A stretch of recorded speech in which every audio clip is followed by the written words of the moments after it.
نحمده ونصلي على رسوله الكريم اما بعد بسم اللہ الرحمن الرحیم۔ الجوہری اکیڈمی کے زیر اہتمام عربی بول چال کورس کا یہ ایک نیا سبق ہے، اور آج ہم جو پڑھیں گے وہ ہے اسئلہ و اجوبہ عن المدرسہ، مدرسے کے حوالے سے سوال و جواب۔ یعنی آپ کسی بھی مدرسے کے بارے میں تفصیلات معلوم کرنا چاہتے ہیں، پوچھنا چاہتے ہیں، تو عربی میں آپ کس طرح سے پوچھیں گے اور کون سے جو ہے وہ تعبیرات استعمال کریں گے۔ آئیے شروع کرتے ہیں بلا تاخیر۔ هل تتلقى مدرستكم مساعدات مادية محلية؟ هل تتلقى مدرستكم مساعدات مادية محلية؟ تلقى يتلقى تلقی یعنی اس کا معنی ہے قبول کرنا۔ هل تأخذ مدرستكم مساعدات، مساعدات یہ ساعد یساعد سے مدد کرنا، معاونۃ مادیۃ محلیۃ، یعنی لوگوں سے جو ہے وہ مالی معاونات جو ہے وہ آپ کے مدرسہ لیتا ہے، یعنی آپ کا مدرسہ مالی امداد لیتا ہے۔ لقد امتازت مدرستنا عن اخواتها المدارس بأنها تتمتع بالاکتفاء الذاتی۔ لقد امتازت مدرستنا، امتاز یمتاز امتیازا، اب افتعال سے اس کا معنی ہے ظہر فضله على غیرہ۔ مثلا هذا الطالب يمتاز عن الآخرین من الطلاب بذکائه، ای هو متمیز، یعنی فكذلك يقال امتاز الكاتب في كتابته، ای برع فيها تفوق من الآخرین، یعنی امتیاز دوسروں سے ممتاز ہونا، الگ ہونا۔ لقد امتازت مدرستنا عن اخواتها المدارس، ہمارا مدرسہ دیگر مدارس سے جو ہے وہ ایک ممتاز اور الگ ہے کہ بأنها تتمتع بالاکتفاء الذاتی، تمتع یتمتع فائدہ اٹھانا، تتمتع بالاکتفاء الذاتی ای یعتمد على موارده وامکاناته الداخلیہ، یعنی اکتفا بما عنده قنع، مفہوم؟ اکتفا یعنی اکتفا یکتفی، اکتفا بما عنده ای قنع بما عنده، یعنی تتمتع بالاکتفاء الذاتی، یعنی ہمارا مدرسہ جو ہے وہ ذاتی کفالت پر فائدہ اٹھاتا ہے، یعنی ہمارا مدرسہ دوسروں کی مالی امداد نہیں لیتا، وہ اپنی ذاتی یعنی اس پہ یعنی اپنا خود کفیل ہے، اردو میں بولتے ہیں خود کفیل ہونا۔ یہ انہا تتمتع بالاکتفاء الذاتی، یعنی یقنع بما عندها۔ عذرا هذه الامور ليست من شأنی، هذه الامور ليست من شأنی، یہ معاملات میرے متعلق نہیں ہے، فلا علم لی بها، فلا علم لی بها یعنی ما عندي علم، لا ادری، فلا علم لی بها بهذا الامر۔ فی ایت سنۃ اسست مدرستکم، کس سن میں آپ کی مدرسے کی بنیاد رکھی گئی؟ اسس یؤسس تاسیس، یعنی معنی بناؤها، رفع قواعدها۔ وضع حجر الاساس لمدرستنا سنة 1977 للمیلاد، ہماری مدرسے کی بنیاد جو ہے وہ 1977 یعنی 1977 میں جو ہے وہ رکھی گئی ہے۔ ما هو المقرر التدریسی المعتمد فی مدرستکم؟ المقرر الدراسی، المقرر یعنی معنی المنہج المقرر، المقرر التدریسی یعنی البرنامج الذي اقرته الادارہ، یعنی اس کو کہتے ہیں المنہج المقرر، المقرر التدریسی نصاب، المعتمد جس پر اعتماد کیا جاتا ہے آپ کے مدرسے میں، یعنی آپ کے مدرسے کا تعلیمی نصاب کیا ہے؟ المنہج المقرر فی مدرستنا هو المنہج النظامی، ہمارے مدرسے کا جو تعلیمی نصاب ہے وہ درس نظامی کا نصاب ہے۔ التابع لہیئۃ الوفاق، وفاق المدارس کے تابع ہیں۔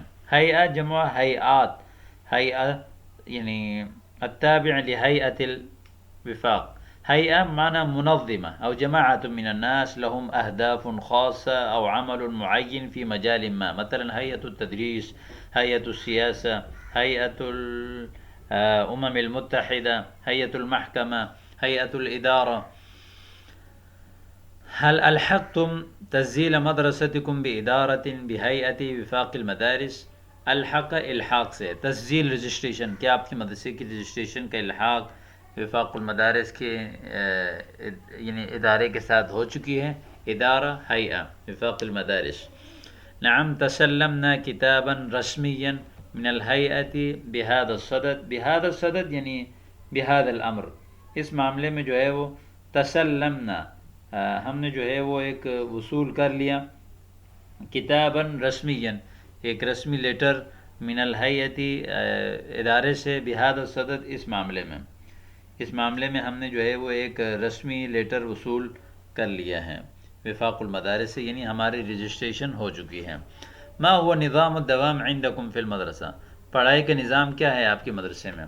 الدوام يبتدئ الدوام في الساعة 8 صباحا وينتهي في الساعة 4:30 مساء. صبح 8 بجے شروع ہوتا ہے، شام 4:30 بجے ختم ہوتا ہے. دوام تدریس کو کہتے ہیں. کم طالبا فی مدرستکم، آپ کے مدرسے میں کتنے طلباء ہیں؟ تکتنف مدرستنا قرابت 300 طالب، تقریباً 300 طلباء پر مشتمل ہے. تکتنف. تضم مدرستنا فی کنفها، کنف کہتے ہیں ظل، سایہ. اب چار دیواری رحمت اپنے اندر، یعنی مدرسے کے اندر جو ہے مدرسہ اپنی چار دیواری میں، تو زہاء بمعنی تقریباً 1500 طالب، ایک یعنی 1500 طلباء پر مشتمل. تضم مدرستنا فی کنفها فی ظلها زہاء 1500 طالب ینضوی تحت رعایت مدرستنا، ہمارے مدرسے کی سرپرستی کے نیچے مشتمل ہے تقریباً 1000 طالب، 200 طلبہ. یعنی ہمارے مدرسے کے میں جو ہے وہ تقریباً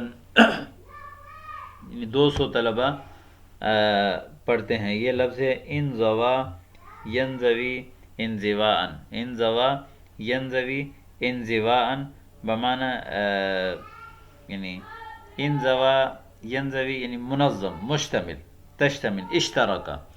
اشترک تحت رعایت مدرستنا حوالی 2000 طالب، یعنی ہمارے مدرسے کے سرپرستی میں تقریباً 2000 طلباء ہیں. حل فی المدرسۃ جناح خاص لمبیت الطلاب، کیا آپ کے مدرسے میں طلباء کی رہائش کے لیے کوئی خاص شعبہ ہے؟ جناح خاص لمبیت الطلاب. یا حل تحوی مدرستکم قسما داخلیا للمبیت، کیا آپ کا مدرسہ داخلی شعبہ پر مشتمل ہے؟ نعم حیث یبیت فی المدرسۃ جمع غفیر من الطلاب، مدرسے میں جو ہے وہ ایک جمع غفیر، ایک بہت بڑی تعداد، غفیر بمعنی کثیر طلباء کی رہائش پذیر ہے. لا فإن جميع طلبة المدرسة يترددون عليها يوميا، سارے طلباء روزانہ مدرسہ آتے جاتے ہیں. تردد آنا جانا، روزانہ آنا اور پڑھ کے پھر شام کو جانا.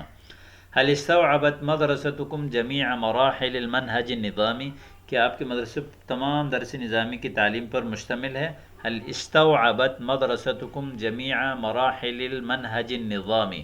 نعم فإن المراحل التعلیمیہ عندنا قد بلغت دورة الحدیث والحمد للہ، تعلیمی مرحلہ الحمدللہ ہمارے ہاں دورے تک پہنچا ہوا ہے. لا بل المراحل التعلیمیہ عندنا قد وصلت إلى الصف السابع، تعلیمی مرحلہ ہمارے ہاں سابع تک پہنچا ہوا ہے. حل للمدرسة فروع فی اماکن مختلفہ، فروع یعنی شاخیں، برانچ، مختلف جگہوں پہ مدرسے کی شاخیں ہیں. اماکن مکان، لعم لها فروع کثیرہ، موزعہ تقسیم شدہ، وزع یوزع توزیع پھیلے ہوئے، فی مناطق شتى معنی مختلفہ. ما هي الشعب التي تحت اشراف مدرستکم، مدرسے کے زیر سرپرستی میں کون سے شعبے کام کریں؟ شعبہ جمع، شعب جمع الشعبہ بمعنی قطعہ، الفرقہ من الشیء. عندنا قسم خاص بالتعلیم المنہج النظامی، ہمارے یہاں درس نظامی کا شعبہ ہے. وكذلك قسم لتحفیظ، حفظ قرآن کا شعبہ ہے. وزد على ذلك قسم خاصا لتعلیم قراءة القرآن للاطفال، اور بچوں کو قرآن کریم پڑھانے کا شعبہ ہے، یعنی شعبہ ناظرہ ہے. تو اسی طرح سبق ختم ہو گیا. آئیے ہم تمرین دیکھتے ہیں.